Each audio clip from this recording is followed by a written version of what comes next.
Ako ang abogado ng aking ina. Ang mga salitang ito ay bumalot sa korte na parang isang biglaang bagyo na dumaan ng walang babala. Si Judge Harrison na nag-iikot ng makapal na file ay natigilan at dahan-dahang tiningnan mula sa kanyang salamin. Ang tinig ay nanggaling sa isang bata, si Carlos Fernandez, 9 na taong gulang pa lamang. Ngunit tila'y tumagos ito sa katahimikan ng korte nang may matalim na epekto. Matatag na nakatayo sa tabi ng kanyang ina, si Abigail, si Carlos ay mukhang kumpiyansa, bagaman ang mukha ni Abigail ay nasa pagitan ng takot at pagmamalaki. Sa kabilang bahagi ng silid, halos iluwa ni Roberto Evangelista III ang kanyang tunay na ama, ang kape niya sa gulat. Pasensya na, binata, sabi ng hukom na sinusubukang panatilihing kalmado ang boses, ngunit ito ay isang formal na pagdinig para sa mga matatanda. Matiyagang tumango si Carlos. Naiintindihan ko, Your Honor, ngunit alam ko rin na ayon sa Artikulo 12 ng Convention on the Rights of the Child na pinagtibay ng Estados Unidos, may karapatan akong magsalita tungkol sa mga bagay na direktang nakakaapekto sa akin. Inaayos niya ang kanyang salamin at binuksan ng isang luma at gamit na notebook ng paaralan na puno ng mga sulat kamay na tala. At malinaw na ang kasong ito ay tungkol sa akin. Ang katahimikan na sumunod ay mabigat at matindi. Si Roberto Evangelista, isang mayamang negosyante ng real estate na nakasuot ng suit na higit ang halaga kaysa sa kalahating taong kita ni Abigail, ay nakatitig sa kanyang dalawang mamahaling abogado na para bang siya ay sasabog na. Walang sino man sa kanila ang inaasahang haharap sa isang batang nagbabanggit ng internasyonal na batas. Si Abigail ay nagtatrabaho ng mahaba at nakakapagod na oras bilang isang nursing assistant, pinamamahalaan ang lahat ng mag-isa habang inaalagaan si Carlos. Si Roberto ay 4 lamang beses lumitaw sa buhay ng kanyang anak sa loob ng 8 taon. Palaging may dalang regalo, hindi tumatagal, at nagbibigay ng mga pangakong hindi natutupad. Ngayon, biglang gusto niya ang buong kustodiya. Your Honor, sabi ng nangungunang abogado ni Roberto, si Dr. Rodriguez, na hinihila ang kanyang kurbata, ito ay hindi pangkaraniwan. Walang legal na kapangyarihan ang bata na may karapatan akong magsalita, sagot ni Carlos na may kalmadong boses na nagpagulo sa silid. At kung talaga ninyong iniisip kung ano ang pinakamabuti para sa akin, makikinig kayo, hindi ninyo ako pipigilan. Lumapit si Roberto kay Dr. Rodriguez para bumulong ng isang mahalagang bagay, ngunit nagpatuloy si Carlos, maingat na binubuksan ang mga pahina ng kanyang notebook. Your Honor, naghanda ako ng isang buong presentasyon na nagpapaliwanag kung bakit dapat akong manatili sa aking ina, kasama dito ang mga katotohanang magpapakita kung ano talaga ang nais ng petisyoner. Sandali siyang huminto at tumingin ng diretso kay Roberto sa unang pagkakataon. Naniniwala ako na matutuklasan ng korte na ang kanyang mga dahilan ay mapanuri. Ang kulay ay nawala sa mukha ni Roberto. Ano nga ba ang nadiskubre ni Carlos? At paano nakahanda ang isang bata kaysa sa isang pangkat ng mga pinakamagagaling na abogado? Sa katahimikan ng korte, naunawaan ng lahat na sila ay nakasaksi ng isang bihirang pangyayari, isang bata na nagbubunyag ng mga katotohanang maaaring wasakin ang maingat na itinayong reputasyon at kasinungalingan. Kung ang kwento ng tapang at talino ni Carlos ay tumagos sa iyong puso, siguraduhing mag-subscribe dahil ang mga ilalantad ni Carlos ay hindi lamang magbabago ng kanyang hinaharap, kundi magbabago rin kung paano pinapakinggan ng sistema ng hustisya ang mga tinig ng mga bata. Si Dr. Rodriguez bilang isang profesional ay agad na kumalma. Your Honor, sabi niya ng matatag, bagamat pinahahalagahan namin ang passion ng bata, ang mga usapin sa kustudiya ay komplikadong mga legal na bagay na dapat asikasuhin ng mga profesional. Kung ganoon, bakit wala namang inatasan para sa akin? Pumutol si Carlos. Isinasara ang kanyang notebook na may malakas na tunog na umalingaw-ngaw sa buong silid. Sa mga buwan na ito ng pag-aalitan, may nagtangkang itanong kung ano ang nararamdaman ko, ang taong nakasalalay ang buhay sa desisyong ito. Si Roberto ay inilipat ang kanyang upuan, halatang hindi komportable. Ang tahimik ngunit matatag na kumpiyansa ni Carlos ay nakakainis. Hindi siya takot, hindi sa korte, sa mga abogado o kahit na sa kanyang makapangyarihang ama. Malalawak ang mga mata ni Abigail. Sa mga nakaraang linggo, nagdadala si Carlos ng mga legal na libro mula sa library, mga libro tungkol sa karapatan ng mga bata, batas at mga kaso sa korte. Akala niya ito ay simpleng pagkamausisa ng isang matalinong bata. Hindi niya inakalang naghahanda pala siya para sa sandaling ito. Your Honor, muling sinabi ni Dr. Rodriguez, sinusubukang kontrolin ang sitwasyon. Humihiling si Ginoong Ebangelista ng kustudiya dahil labis niyang iniintindi ang kinabukasan ng kanyang anak. Si Ginyong Fernandez, bagamat may mabuting intensyon, ay wala sa kakayahan na bigyan si Carlos ng edukasyon at mga oportunidad na nararapat sa kanya. Tahimik na binuksan muli ni Carlos ang kanyang notebook. Kahanga-hanga, sabi niya, tunay na pag-aalala. Bumuklat siya ng ilang pahina. Nais bang marinig ng korte kung paano nagpakita ang tunay na pag-aalala na iyon sa buhay ko? Si Judge Harrison, na nakahawak ng daan-daang kaso, ay hindi pa nakakita ng ganito dati. Isang bata na tumatayo, nagsasalita ng malinaw kaysa karamihan ng mga matatanda at hinahamon ang mismong mga patakaran ng korte. Bahagi sa kanya ay nais itong itigil, ngunit ang isa pang bahagi ay tunay na humanga. Carlos, malumanay na sinabi ni Abigail, siguro hayaan natin ang mga abogado. Anong mga abogado, nanay? Banayad na tanong niya. Hindi namin kayang bayaran sina Doktor Rodriguez at iba pa, kaya kung ako ang magsasalita para sa amin o wala. Sa wakas ay nagsalita si Roberto. Carlos, anak, alam kong nakalilito to pero wag mo akong tawaging anak. Naging malamig ang boses ni Carlos na nagdulot ng kilabot sa buong silid. Sa buong buhay ko, 4 lang ang beses na dumating ka. Minsan sa Pasko nang may 20 minutong bakante ka. 2 beses sa mga kaarawan, parehong 3 linggo ang late. At minsan nang gumawa ang lokal na balita ng kwento tungkol sa mga mapagbigay na negosyante at kailangan mo ng larawan kasama ang isang bata. Muling bumalot ang katahimikan sa korte. Bumuka ang bibig ni Roberto ngunit hindi tumigil si Carlos. Huling dumating ka sa bahay namin, 6 na buwan na ang nakalipas, nananatili ka ng 15 minuto. Sapat lang para punahin ang aming mga gamit, magreklamo sa amoy ng ospital sa mga damit ni nanay, at sabihin na baka may potensyal ako kung makakakuha lang ako ng tamang edukasyon. Tahimik na itinulak ni Carlos ang kanyang salamin pataas sa kanyang ilong. Kakaiba lang, 2 linggo pagkatapos ng huling pagbisita na yon, nag-file ka ng kahilingan para sa kustudiya. Malaki ang bigat ng kanyang mga salita, mabilis na yumuko si Dr. Rodriguez para bumulong ng isang mahalagang bagay kay Roberto, pero hindi pa tapos si batang lalaki. Your Honor, patuloy ni Carlos habang bumubuklat ng isa pang pahina sa kanyang notebook. Nagsimula akong magsaliksik tungkol sa aking tunay na ama. Sandaling tumingin siya pataas. Ang natuklasan ko ay napakapagsisiwalat. Nagsalita siya na may matatag na tono na para bang higit pa ang kanyang edad.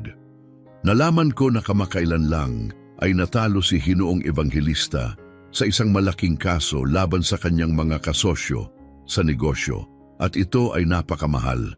Natuklasan ko rin na ang kanyang pangatlong asawa ay nagsampa ng diborsyo. At hindi ito simpleng diborsyo, ito ay isang pinagtatalunang diborsyo. Huminga si Carlos, ngunit ang talagang nakakuha ng aking pansin ay ang natuklasan ko tungkol sa isang trust fund na nilikha ng yumaong lola ko sa panig ng aking ama. Pag sinabi ni Carlos ang trust fund, naputla ang mukha ni Roberto. Ang isang lalaking palaging tila hindi matitinag ay ngayon ay kitang-kitang nabalisa. Kahit ang mga abogado niya ay tila hindi alam ang susunod na sasabihin ni Carlos. Ngunit sa wakas ay ngumiti si Carlos, ang kanyang unang ngiti mula nang pumasok siya sa korte. Ngunit hindi ito ang maluwag na ngiti ng isang bata. Ito ay ang kumpiyansang ngiti ng isang taong pinag-aralan ng mabuti ang kanyang mga datos at handang ipakita ang mga ito. Bago tayo mag-usap tungkol sa pera at mana, malumanay na sabi ni Carlos habang maingat na isinasara ang notebook, baka dapat muna tayong magtanong ng mas simpleng tanong. Bakit ang isang lalaking hindi kailanman nagpakita ng pagmamalasakit bilang ama ay biglang kumilos na parang gusto niyang palakihin ang bata ng full-time? Ngayon ay nanginginig na si Roberto sa pawis. Ang kanyang legal na koponan ay kitang-kitang hindi handa sa mga pangyayari. Walang sino man sa korte ang inaasahan ang ganitong kalmadong kumpiyansa o ang detalyadong kaalaman mula sa isang bata, lalo na isang 9 na taong gulang. Ano nga ba talaga ang natuklasan ni Carlos sa mga oras na ginugol niya sa pampublikong aklatan? At paano nakakita ang isang bata ng impormasyon na hindi pa natuklasan ng mga pinakamahal na abogado? Yumuko si Judge Harrison sa kanyang upuan. Nararamdaman ng buong korte ang kanyang interes. Sa mahigit 30 taon ng paglilitis ng mga ganitong kaso, hindi pa niya nakita ang ganito. Sinabi mo na nangalap ka ng ebidensya, sabi ng hukom. Anong klaseng ebidensya ang maaring makita ng isang batang tulad mo? Si Carlos, na ngayon ay ganap na kontrolado ang sitwasyon, ay muling inayos ang kanyang salamin. Ang kilos ay naging simbolo na ang kanyang tahimik na paraan ng pagsasabi, handa na ako. Your Honor, mula nang malaman ko ang kaso na ito 3 buwan na ang nakakaraan, ginugugol ko ang bawat Martes at Huwebes ng hapon sa Central Public Library para magsaliksik. Ano ang pinag-aaralan mo eksakto? Putol ni Dr.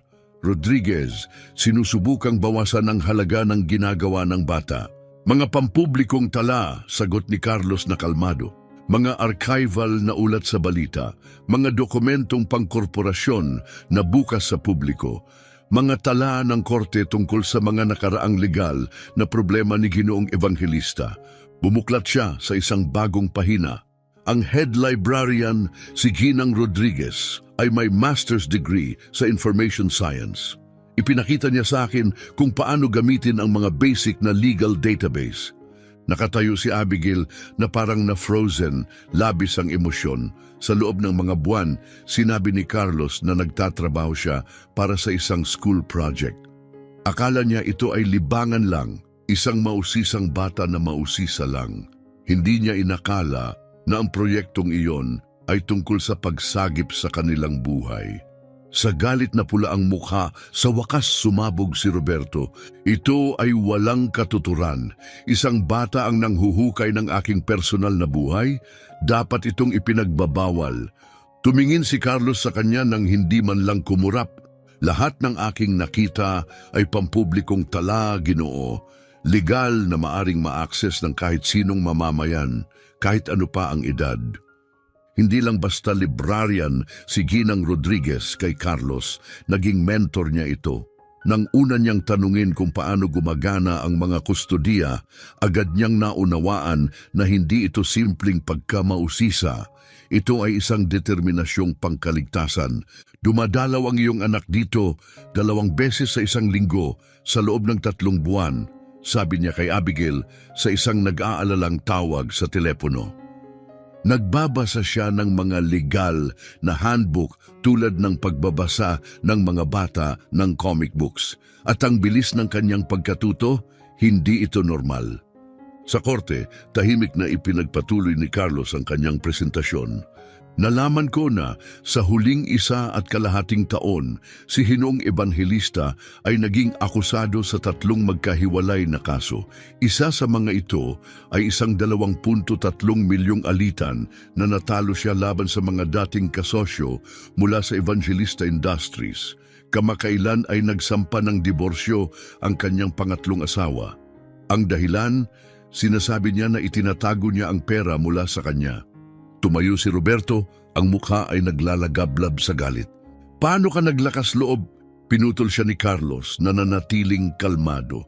Mas interesante pa, natuklasan ko ang detalye tungkol sa isang trust fund. Halaga ay $1.7 milyon.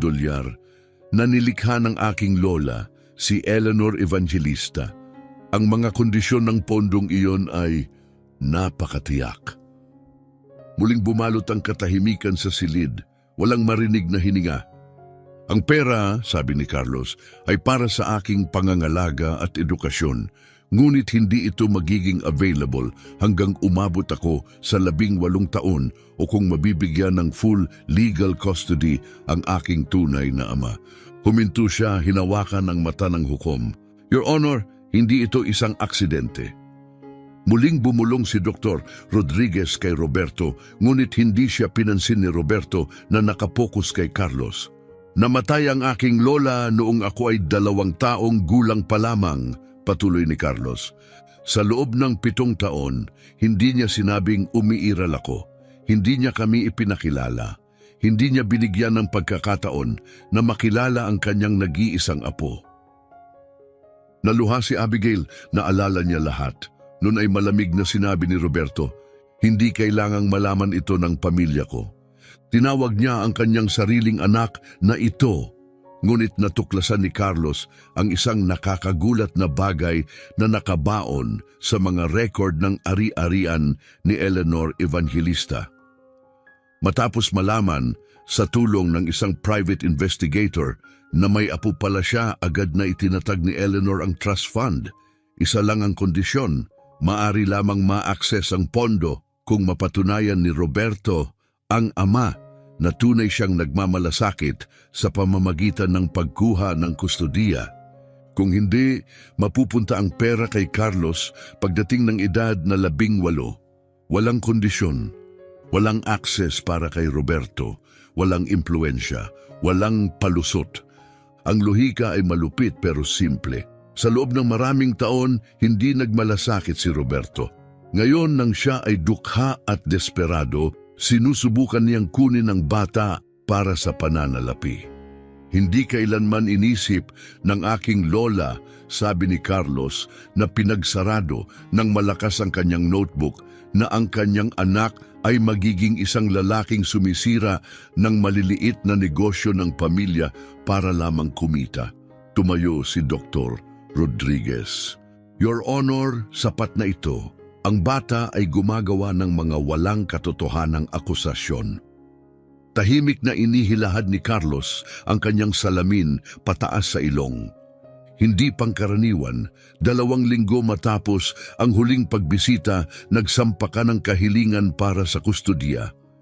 Malaki ang timbang ng kanyang mga salita. Mabilis na yumuko si Dr. Rodriguez at bumulong kay Roberto ng isang mahalagang bagay, pero hindi pa tapos si Carlos. Your Honor, patuloy niya habang binubuksan ang isang malinis na Manila folder mula sa kanyang bag na pang-eskwela, nangolekta ako ng mga dokumento na parang isang naghahanda sa legal na laban. Dito, paliwanag niya, ay mga kopya ng 17 kaso na isinampa sa nakalipas na 5 taon. Lahat ay tungkol sa Evangelista Industries. Sinimulan niyang ilatag ang mga papel. Ipinapakita ng mga kasong ito kung paano bumibili ang kumpanya ni Ginoong Evangelista ng mga ari-arian mula sa mga pamilyang may malubhang problema sa pananalapi, palagi sa halagang mas mababa kaysa tunay na halaga. At paano niya nalaman kung aling mga pamilya ang mahina? Ginamit niya ang impormasyong mula sa mga kaibigan na nagtatrabaho sa mga lokal na bangko. Nakatitig si Abigail nang may paghanga, pinapanood ang kanyang anak na binabago ang isang kaso sa kustudiya na tila isang investigasyong kriminal na itinayo lamang mula sa pampublikong aklatan, tiyaga at tapang. Isa sa mga pamilya, patuloy ni Carlos habang humihila ng ilang nakaprint na mga larawan, ay may maliit na panaderya. Sila ang pamilyang Santos, mga imigrante mula Mexico. Nagtrabaho sila araw at gabi para mapanatili ang negosyo, ngunit na ospital ang kanilang bunso, kaya nahuli sila sa hulog sa mortgage. Huminto siya at tumingin pataas. Doon nalaman ni Ginoong Ebanghelista sa pamamagitan ng isang kontak sa bangko na 3 buwan silang nahuli.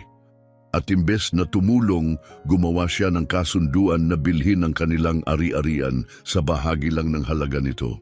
Kitang-kita na ang kaba ni Roberto, pawis, ay tumutulo sa kanyang mga tinik. Hindi ito kaugnay sa nagprotesta siya. Ganap na kaugnay ito, pumutol si Carlos ng matatag. Dahil ipinapakita nito kung sino siya talaga. Isang taong target ang mga pamilyang nahihirapan para sa sariling kita. At ngayon, sinusubukan niyang gawin iyon sa sariling pamilya niya. Tahimik na pinagbuklat ni Judge Harrison ang mga dokumentong ibinigay ni Carlos. Lalong naging seryoso ang mukha niya habang nagbabasa. "Saan mo nakuha ang mga ito?" tanong niya. "Mula sa mga pampublikong mapagkukunan, Your Honor," sagot ni Carlos. "Mga dokumento sa korte, mga ulat sa lokal na balita, mga papeles ng pag-aari ng kumpanya. Lahat ay legal na maaring makuha.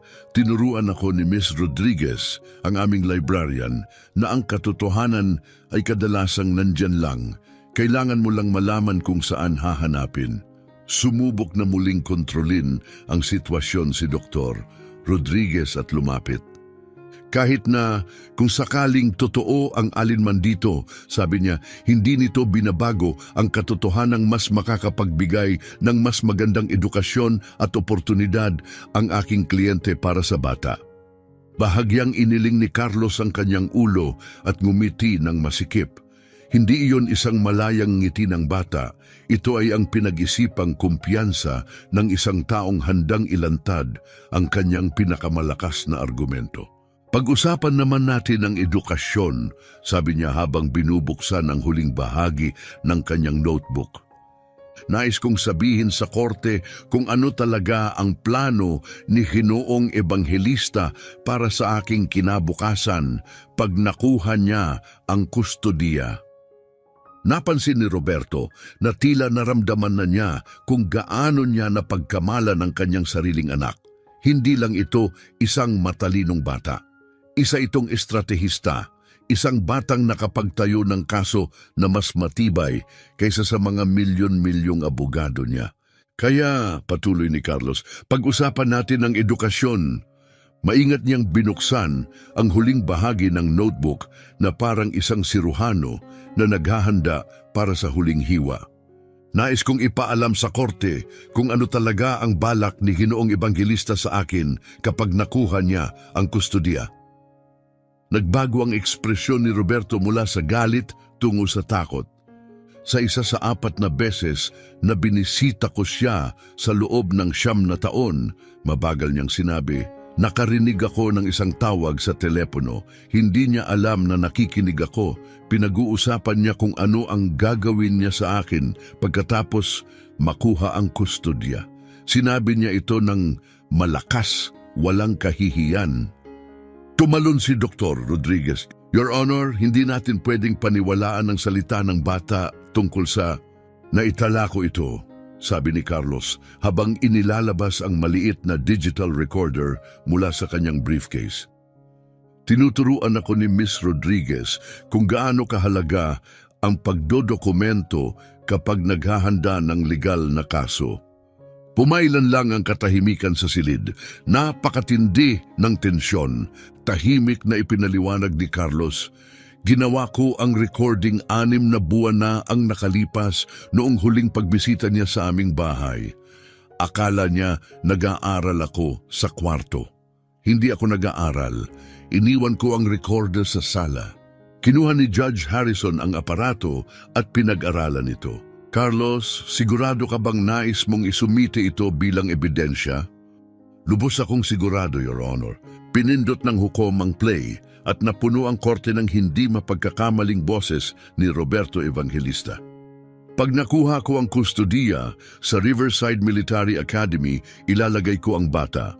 Mahigpit doon, marunong silang humawak ng mga batang mahirap kontrolin. Nandoon siya hanggang maging 18 at ako ang may buong access sa mana para sa gastusin sa edukasyon. Medyo malabo ang ikalawang boses sa tawag, ngunit malinaw ang sagot ni Roberto. Eksaktong $500 kada buwan para sa boarding. Ang natitira, sa akin yon. Hindi na kailangan pang malaman ng bata na may pera. Perfect. Wala na si nanay, kontrolado ko ang pera at ako ang mukhang mabuting magulang. Huminga ng malalim si Abigail, tinakpan ang kanyang bibig. Dumaloy ang mga luha sa kanyang mga pisngi. Hindi niya kailanman nalaman kung ano ang plano ni Roberto. Hindi niya gustong palakihin ang kanilang anak. Gusto niyang mawala siya ng tahimik. Umupo si Dr. Rodriguez, maputla, walang imik at hindi makapaniwala. Sinira ng kanyang kliyente ang sariling kaso gamit ang sariling boses.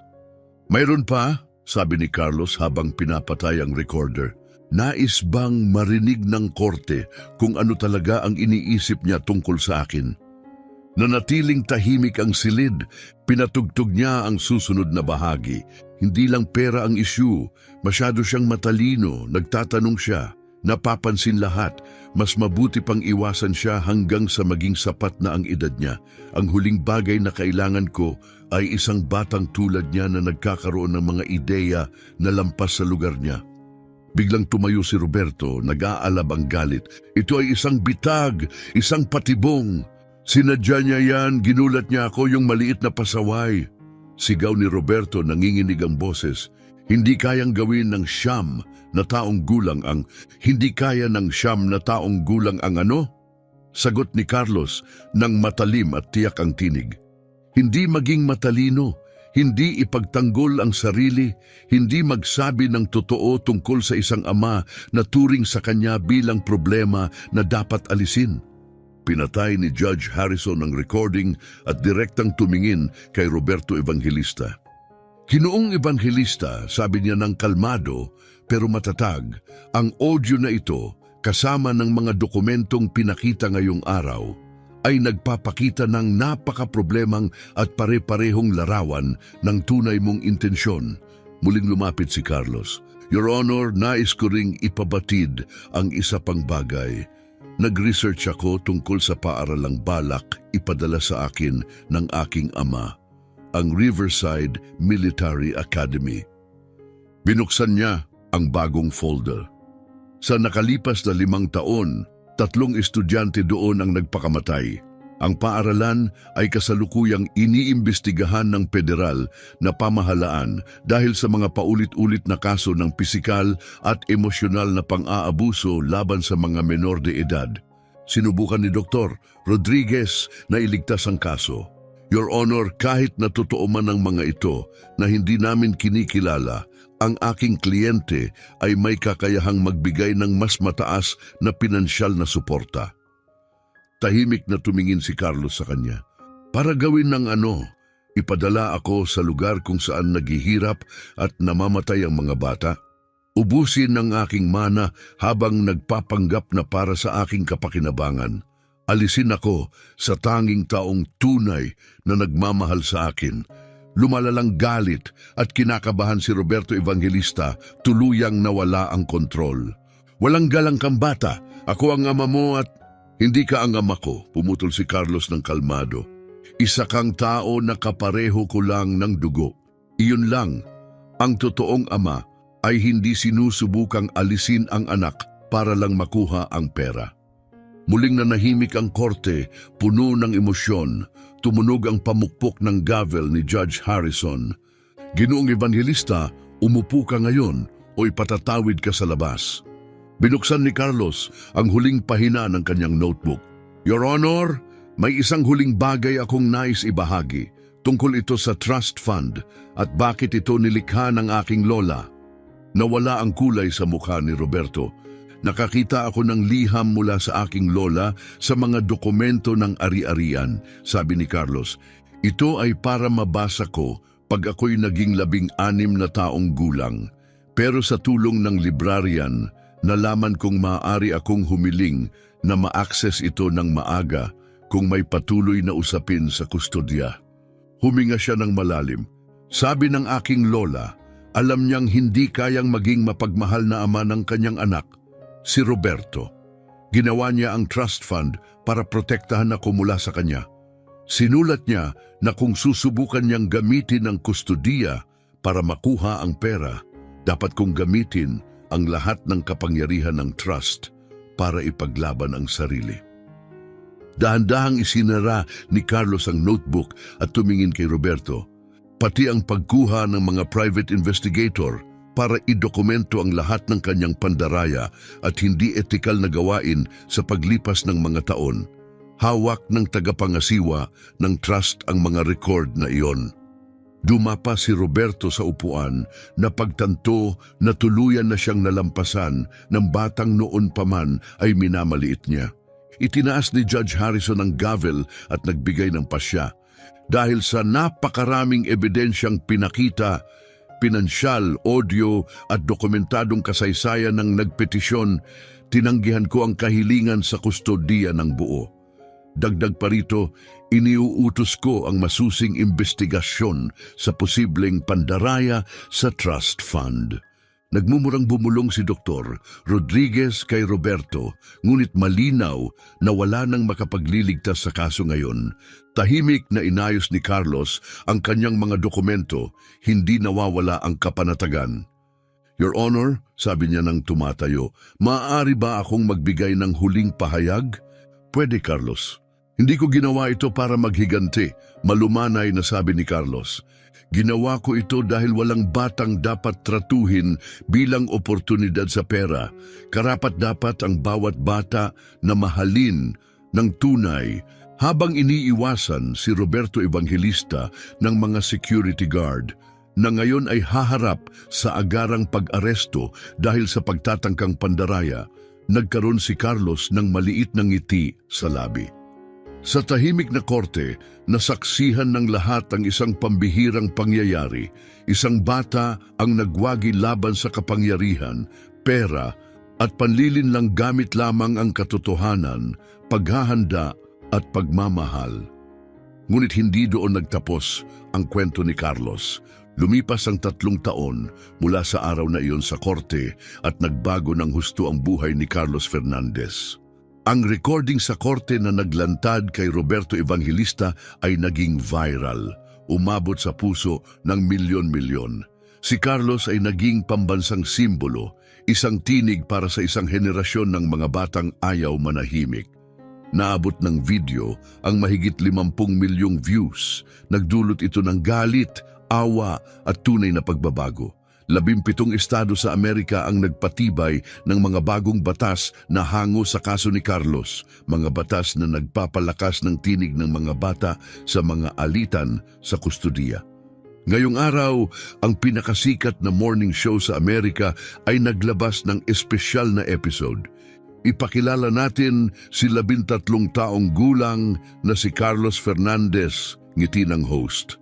Ang batang hinangaan ng bansa nang ipagtanggol niya ang kanyang ina sa korte gamit lamang ang tapang, talino at isang pampublikong aklatan.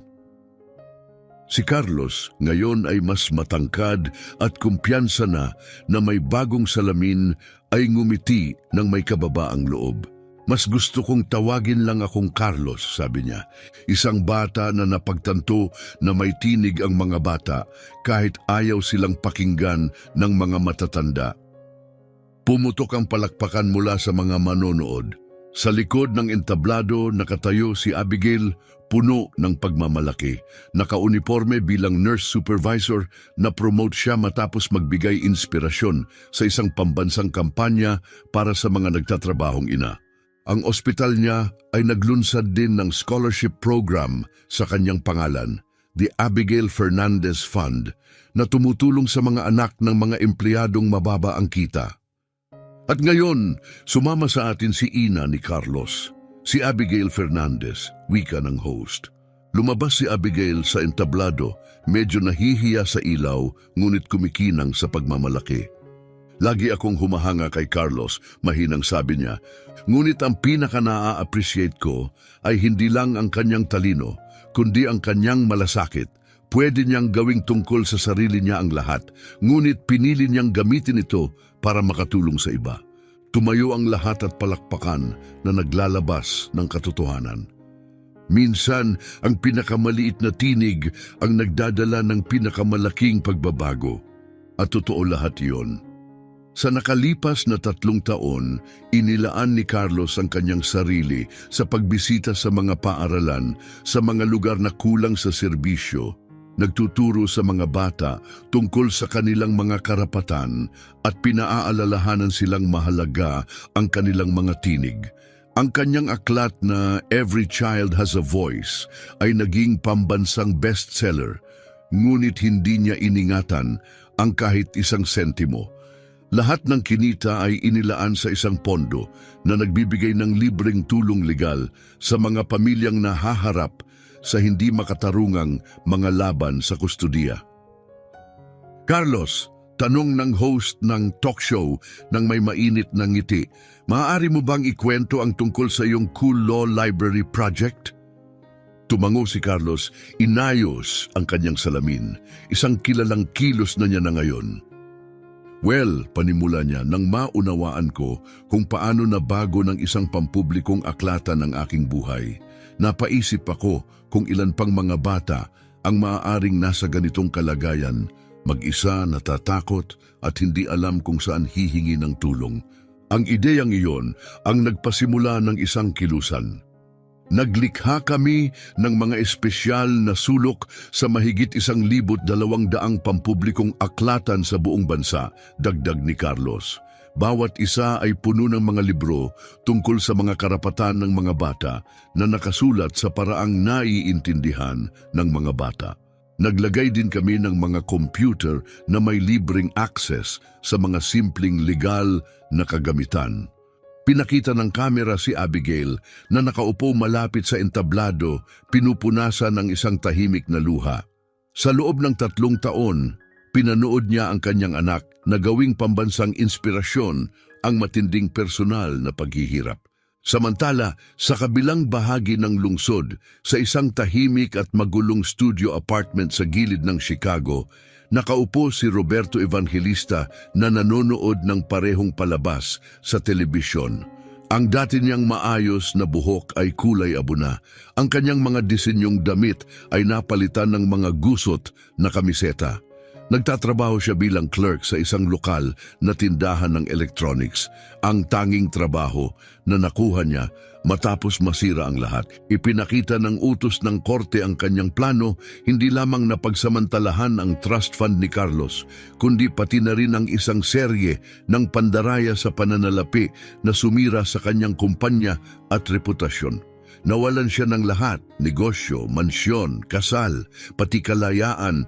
Ginugol ni Roberto ang 18 na buwan sa bilangguan dahil sa pandaraya. At ngayon, muli niyang nakita ang kanyang anak sa pambansang telebisyon. Yun ulit ang bata, maasim na bulong ni Roberto habang pinapatay ang telebisyon. Ngunit ang pinakamasakit, ang bagay na palaging bumabagabag kay Roberto, ay hindi kailanman nasabi ni Carlos ang kahit isang masamang salita tungkol sa kanya. Hindi kahit minsan. Sa tuwing tinatanong siya ng media tungkol sa kanyang ama, palaging may malasakit ang kanyang sagot na masakit pa sa anumang insulto. Sana matagpuan niya ang kapayapaan, sabi ni Carlos, sa isang kamakailang panayam. Dahil ang pagmamahal ay hindi bagay na mabibili o manakaw, ito ay kailangang pagkamitin. Huminto siya sandali bago dagdagan, hindi nakakatulong ang galit. Ngunit ang pagtatakda ng malinaw na hangganan, ito ang nagpoprotekta sa mga mahal natin. Sa studio, nagtanong ang host ng huling tanong, Carlos, anong payo ang maibibigay mo sa ibang mga bata na dumaranas ng mahirap na panahon sa kanilang tahanan? Nag-isip si Carlos, sandali, tumingin ng diretso sa kamera at sumagot, "Una, alamin mong hindi ka nag-iisa. Pangalawa, may higit kang kapangyarihan kaysa sinabi sa'yo. At pangatlo, laging may paraan ng katotohanan para magtagumpay kahit na tila lahat ay laban sa'yo." Pinatigil niya ang mga salita sandali, pagkatapos ay dagdagan, "Huwag hayaang kumbinsihin ka ng iba na masyado kang bata o maliit para makagawa ng pagbabago. Ako ay 9 na taong gulang nang baguhin ko ang aking buhay at ang buhay ng aking ina. Kaya mo ring baguhin ng sayo." 6 na buwan nang lumipas, dumating ang isang sulat sa bahay ni Carlos. Galing ito kay Sofia Martinez, isang 10 taong gulang na batang babae sa Los Angeles. Dahil sa Cool Law Library Program, natulungan niya ang kanyang lola na labanan ang isang illegal na eviction notice.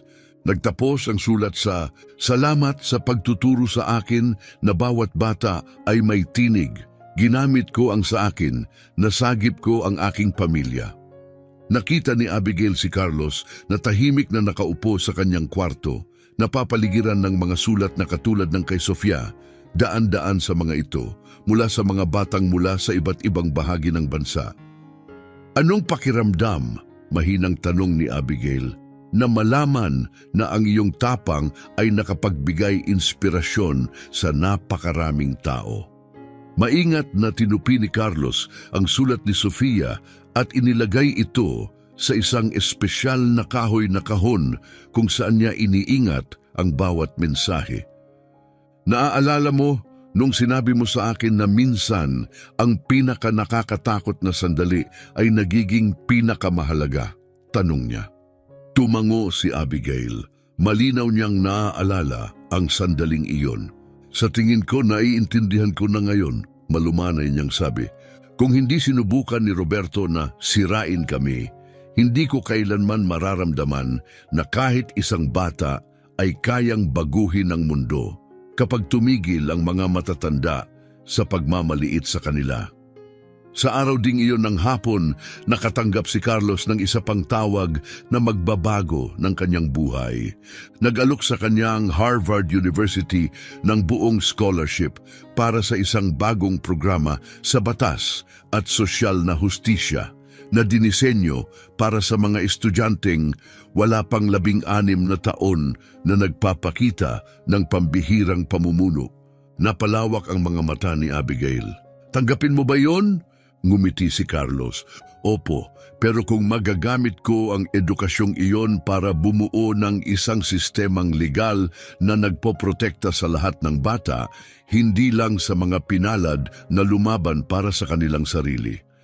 Makaraan ng ilang taon, naging pinakabatang nakapasa sa bar exam si Carlos Fernandez sa edad na 16.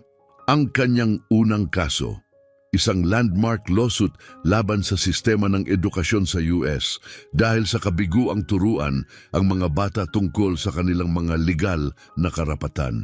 Nanalo siya at ang kanyang tagumpay ay nagdala ng mga bagong batas na nag-aatas ng legal na edukasyon sa bawat kurikulum ng mga paaralan sa Amerika. Samantala, si Roberto Evangelista hindi na kailanman tuluyang nakaahon. Namuhay siya ng payak, halos hindi makaahon sa hirap, at maraming oras para magmuni-muni sa alaala ng anak na sinubukan niyang manipulahin at natalo. Sa mga bihirang sandali ng katapatan, inamin niya sa sarili, si Carlos ay lumaki bilang isang uri ng tao na hindi niya kailanman magiging. Ipinakita ng kwento ni Carlos Fernandez sa mundo na ang tunay na kapangyarihan ay hindi nagmumula sa kayamanan, abogado o koneksyon sa korporasyon. Ito ay nagmumula sa kaalaman, tapang at walang kondisyon na pagmamahal. Sa edad na 9, pinabagsak niya ang isang korap na sistema gamit lamang ang kanyang bag, isang card ng pampublikong aklatan at ang katotohanan. Natutunan ni Carlos na kapag nilabanan mo ang tama, may paraan ang mundo para tulungan ka. At natutunan ni Roberto na ang pagmamaliit sa isang bata ang pinakamahalagang pagkakamali. Ngunit ang pinakamahalagang aral, ang pinakahuling tagumpay ni Carlos ay hindi paghihiganti, kundi ang paglikha ng isang kilusan na nagpoprotekta sa libu-libong pamilyang dumaan sa parehong sakit na kanyang naranasan.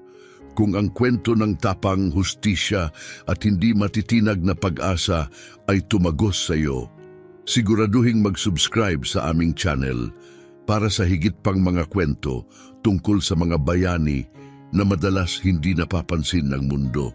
Hanggang sa baguhin nila ito magpakailanman.